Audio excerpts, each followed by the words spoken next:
New बुधवार पेठेतील पूज्य भदंत शीलरत्नजी लेझिम ताफा यांच्या वतीनं धम्मचक्र प्रवर्तन दिनानिमित्त लेझिम सरावास सुरुवात करण्यात आली। विश्वरत्न डॉक्टर बाबासाहेब आंबेडकर यांनी बौद्ध धम्माची दीक्षा 14 ऑक्टोबर 1956 रोजी बौद्ध धम्माचा स्वीकार करून घेतली। म्हणजे विजयादशमी दिनी नागपूरच्या दीक्षाभूमी येथील लाखो अनुयायांसोबत बौद्ध धम्माचा स्वीकार करून बौद्ध धम्माची दीक्षा घेतली।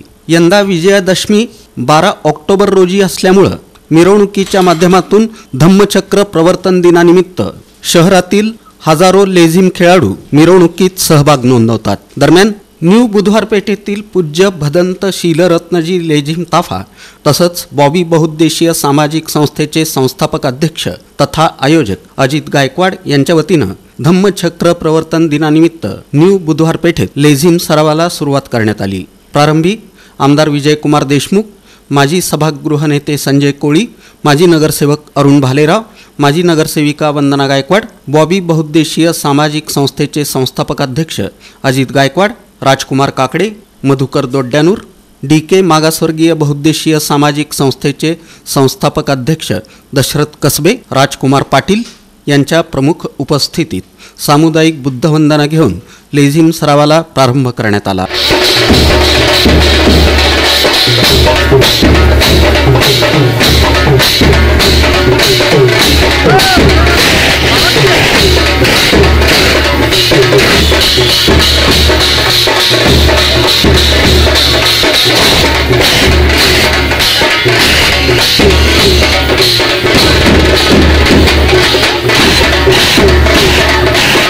यावेळी अश्विन गायकवाड, महेश गजधाने, कपिल घोडके, बॉबी ग्रुपचे अध्यक्ष शिवाजी थोरात, सचिन गायकवाड, राहुल हुब्बारे, अभिजित कांबळे, सुहास सीताफळे, आतिश होसमनी, दत्ता शिवशरण, सोनू दोड्यानूर, शांतू बसवेश्वर, पवन कांबळे, धम्मपाल सर्वगोड, सुमेध धेंडे, सुयश गायकवाड, दत्ता शिवशरण, सुधाकर राजगुरू, केवळ उबाळे, अभिषेक डोळसे, धीरज सातपुते, आकाश कांबळे, दादा सर्वदे, विनोद सर्वदे आणि बॉबी बहुउद्देशीय सामाजिक संस्थेचे पदाधिकारी कार्यकर्ते उपस्थित होते।